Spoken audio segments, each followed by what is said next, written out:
Hey, it's a Dibsy, and we're back again. We're looking at the Season 21 exotic armor tuning changes. The main idea is to tune down armor pieces that are like too meta, which definitely I think is needed. And it's also to get underused exotics to actually be used again, which would be nice. So the first one is hunters. I don't play a lot of hunter or titan, but I have played them, so I'm sort of familiar with them. Now, Sealed Aham Karagras. This exotic will now reload the magazine of all your weapons when you defeat a target with a powered melee. That is actually nice. I think that's going to be fun, especially with movement speed and jump height. The question is, how much of a buff are these two? Overall, though, like the other perk is good, especially if you're running an LMG. I like the idea of this, especially if we're doing something like solar, because I love throwing knives. I am addicted to throwing knives. They're absolutely the funnest thing ever on Hunter. For Arthritis's Embrace, I don't even know how to say this. Arthritis's Embrace. Do not play too much of the game or you get into arthritis. Gain additional strength with exotic weighted knife damage bonus. Okay, so I've heard good things about this exotic. I have a friend who loves the shit out of this. So to hear anything that's strictly just a buff, it's good. That sounds fun. That's good. Oath Keepers, I think, I don't like the change on Oath Keepers. This is absolutely ridiculous. Oath Keepers themselves combined with something like Wishender. When you're using Wishender with Oath Keepers, you get infinite wall hacks in PvP, and I think it's absolutely disgusting. Now, especially if you're playing a stacked team, I had someone who, like, I'm bad at PvP, okay? So I had someone who helped carry me through PvP. And they implored me to try Oath Keepers along with Wishender. All I did was sit in the back of the map. I'm like, yeah, solo's on the left. Now the strong PvP carrier would go to the left, take out the solo, and then we could gang up on the last two. And that is the main thing, is like Oath Keepers, you can basically see where everyone is, where they're going. Now they're trying to prevent people from sitting in the back doing that by saying, hey, you get a damage buff if you go out there and actively hunt people down. I don't think that's going to work. Like, I can see where they were going with this. I can see what they were thinking. Oath Keepers, wall hacks, bad. We'll try to make it so players actually move and not just sit there doing callouts. But I think if you combine this with Le Monarch, it's going to be absolutely disgusting. I hope it doesn't give too much of a damage buff. We're going to see a hell of a lot more Le Monarch one hits, which is not fun. Now, Raiju's Harness is probably not a good a good change for PvP players. PvE wise, though, I think it's going to be fun. And I'm actually more inclined to try Titan and Hunters out during Season 21 for the PvE changes, especially when they're doing things for the roaming supers to make those more damage-wise viable in PvE. So this gives utility for the Hunter. With their increased PvE damage buff next season, it's going to give utility to blind enemies with the Arc Super Staff. And although, you know, like I said, PvP might not be so happy with Whirlwind Guard no longer consume energy more slowly. Wow, words hard. Can't talk English. Less word, more good. However, blocking with Whirlwind Guard will no longer consume energy more slowly. So that's basically a PvP nerf. They want people to use this in PvE, it sounds like to me.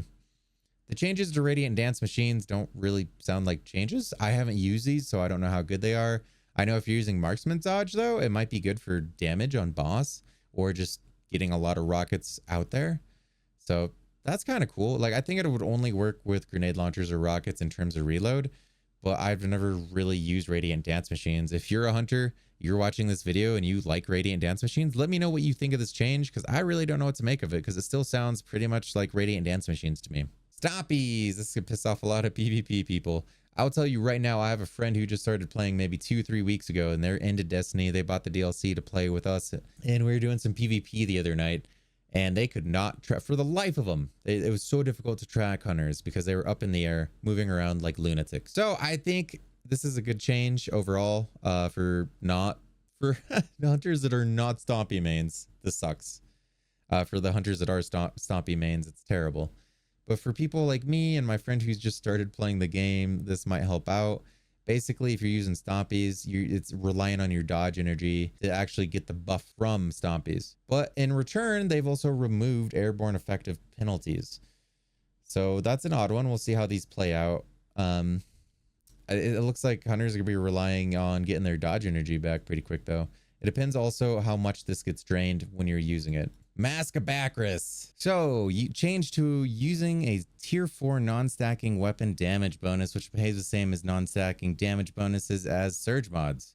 So I think surge mods give about 22 or 23% damage. And what they're saying is you get a slightly bit more extra damage out of using Bacchus. And it doesn't stack with surge mods. So they're saying instead of using surge mods, you can use this exotic and you can free up the slots on your boots. Now, in terms of this actual change, I don't see anyone, I still don't see this being viable in PvE just because we have Star Eater Skells. Star Eater Skells stack with absolutely everything. Well, of Radiance, they stack with the bubble buff, they stack with the surge mods, and right now you can do ridiculous damage with Star Eater Skells. Shh, we'll keep that our little secret for now. But overall, I don't see anyone actually using this when you have something as strong as Star Eater Skells on the menu. All right, Titan. So, point contact cannon brace. Lightning strikes now jolt targets, increase PvE damage from 50 to 200. Being amplified now increases the damage of lightning strikes by 50% instead of extending the range. I guess this would be cool for ad clear. I mean, when you have the Cuirass of the Falling Star for DPS, and then you could swap to this for ad clear, so that might be fun. I do like where they're going, trying to make this more build wise, trying to get people to come up with cool builds. So I do think that's a change in the right direction. No backup plans, complete rework. Let's go. Now, replacing the old functionality entirely. It now provides a moderate benefit to airborne effectiveness and reload speed of shotguns, which, we'll see how that works. Like, shotguns are in a weird place. They always have been. I haven't seen shotguns be useful since Deepstone Crypt when we were doing it on Taniks as main DPS. But this sounds cool, dog. Shotguns deal additional damage and shotgun blows refresh your overshield.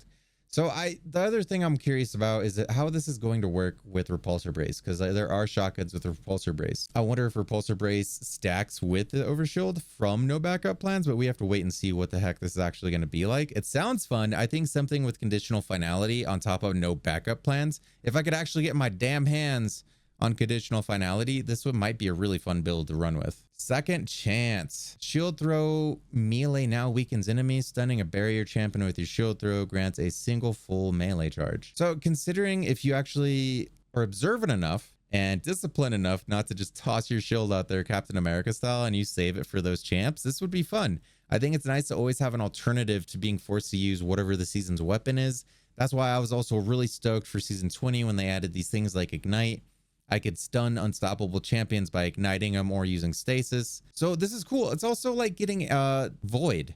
Void would affect anti-barriers. So if I got a Void buff, I could pop an anti-barrier shield. I do like where this is going, where you can actually use abilities to affect champions. So I think this is a good change. You can potentially just run one weapon for, you know, whatever other champ you're facing in a GM. Plus you can just throw your shield anti-barriers. Not your shield, but throw your Captain America shield. All right, Stronghold. I have a friend who absolutely lives by Stronghold. He absolutely loves them. So I'd have to ask Wrathleech what he thinks about this change of Strongholds, but replace the healing from blocking shots precisely with significant damage reduction, 50% in PvE, 10% in PvP while blocking with a sword. When you stop blocking, you gain restoration ×2 with a duration that increases based on the number of shots you blocked. It looks like the devs want more people to use this and make it more accessible, so they're encouraging people to use this exotic. And I can see that. Like, I have a friend who absolutely loves it, and you know, they're trying to pair it with swords like Lament, so it's kind of cool. They have a build in mind that they want the community to try. There's the unfortunate thing about this is I don't know what swords are good. I know for like big dick DPS, we're talking Fallen Guillotine and Lament. As far as that, I don't know what other swords would be good for like huge DPS, so I don't know what else this would pair well with. Now, Eternal Warrior, here we go. Rapid takedowns with an arc weapon grant escalating bonus to arc weapon damage. Non-stacking bonuses used by surge mods. Okay, by using the same non-stacking damage bonuses as surge mods. So once again, it looks like they're trying to give an option for Titans where you can use the helmet. It sounds like, yeah, the 25% in PvE versus the 22% of using the surge mods, giving you an alternative to that. And Kepri's Horn has Scorch. Cool. It's pretty ridiculous with Kepri's Horn is ridiculous with Strand, especially when you're doing the barricade with a little strand and you suspend somebody and they get scorched. So this will just make it all the better. Why not? Path of the Burning Steps. Okay. Change to you. All right. So they changed to use non-stacking weapon bonuses used by surge mods. Okay. All the way up to tier 4, but damage bonus granting 25% in PvE. This is disgusting. This is not a change, or this is not a good change. This is an absolute nerf. The path of the burning steps would give a 40% damage bonus. So even though they allow it to stack with the surge mods, that's what, 22, 23%. You're still under 50. It's still, this one is a weird one. This is hard to say because technically it's a nerf because it used to stack up to 40%, but doing it 25% with solar surge mods can get it. It's only an 8% buff, so it's not really all that amazing. I also think it would probably be easier to actually just get the Path of the Burning Steps buff up to 40% before getting the surge mods. I think they should have just left it at 40%. I don't see this being a crazy issue because there's so many different ad clear options that the arc ones sound amazing, and this one sounds not as good, but it's still viable. I just think it sucks that they reduce the damage so much. Dune Marchers. Yes. Reduce the range of the chain damage from 20 meters to 12 meters. Get dunked on. Damage from 85 to 50. Dune Marchers were a huge problem. They've been super strong always. Now, the other problem is Juggernaut. I am waiting for them to look at Juggernaut and do something about it because it is just too damn strong in PvP. With that being said, though, this is a step in the right direction, especially when they're trying to reduce Titans and Hunters from having so much mobility, using their dash all the time, using the melee. This is a good change. Now we're on to Warlock. Vesper of Radius. No one's ever used that, and we're probably going to try it out in season 21 because this actually sounds pretty damn good. Your Rift emits an arc shockwave every 5 seconds. It deals 200 PvE damage. Enemies defeated by these shockwaves explode for an additional 100 damage, and if you have an arc subclass equipped, it blinds nearby enemies. This is really good. This is really good utility. It's good damage. It sounds fun. And I think it's also going to do well if you have arc buddies on. I don't know if they're making any changes to arc buddies, but typically when I'm running arc, I'll always have the super sentient arc soul on. I forget, getaway artist. I would always use getaway artist, but this would make me want to use Vesper or Radius on arc because that sounds absolutely fun, especially if they're actually buffing the damage on the supers finally. Because before, the Chaos Reach was overwhelming and it got neutered. But it sounds like that might be coming back along with actual tickle fingers, where you get to roam around and shock enemies. So this is going to be cool. Like, I think this will be fun to play with, especially neutral gameplay. Chromatic Fire has a huge change too. I absolutely, like, I loved Chromatic Fire before in the past, and I think I'm going to love it again, especially now that they're adding Blind, Scorch, Slow, Server, and Weaken. Sever. But this sounds really fun. I think this will be viable in a lot of different game modes, and it's going to be cool. So a lot of good changes overall so far. Dawn Chorus, the Princess Leia helmet. Daybreak projectile bonus has been increased and no longer reliant on enemies being scorched. All right, that makes it actually useful, slightly more useful for the super. Typically, I would only run this for scorch damage and getting extra scorch stacks, but this is a nice change. It might actually make it easier to use a super. Sanguine Alchemy. Standing in rifts grant non-stacking bonus to weapon damage matching your subclass damage type. Damage bonus is the equivalent of 2 surge leg mods, 17% PvE. It doesn't say if they stack or not though. So I'd be curious about the restrictions on this, but this is a good change because Sanguine, I've not seen anyone running Sanguine. The only time I've seen someone running Sanguine, either they didn't know that there was actual other options for exotics or they were doing it for some sort of weird fashion. I think this is a change in the right direction. Claws of Ahamkara. Powered melee kills create an orb. When heavy-handed mods are equipped, increase the potency of orbs spawned. This is a good change too. Like, Ahamkaras are really strong if you want to do snappy fingers, or if you just want to do the long distance melee on Warlock. They're really fun to do. So I think this is a good change. It's going to make those even stronger. And I do have builds that use Claws of Ahamkara, so this is going to be nice to generate a bunch of orbs while doing really fun stuff floating around, just snapping my fingers, blowing stuff up. Battle of Mantle Harmony. Bonus weapon damage to tier 4 when supercharged. Increasing damage from PvE from 20 to 25%. Reducing in PvP, which is nice. No longer... Oof. Okay. So every class is kind of getting something where you don't have to use surge mods and it's kind of a replacement. This is the piece for Warlock, is the Mantle of Battle Harmony. So basically, if I wear this, I get a 25% damage boost, but at the same time, I can't use surge mods anymore. So that's interesting. I do get it. They're trying to free up the leg mods on each of the 3 classes. Ophidian Aspect. Removed extended melee range. It was really broken. I would consider this stronger than even the busted Titan Juggernaut. I mean, it was probably more broken than the close range, like Hunter Knives. It was just ridiculous. So let's be honest. I basically was using Ophidian Aspects always in PvP. This might make me go back to the booties that auto reload your weapons, transversives. I don't know though, because the handling and everything else on Amphibians is really nice. We'll just have to see how they run for me personally.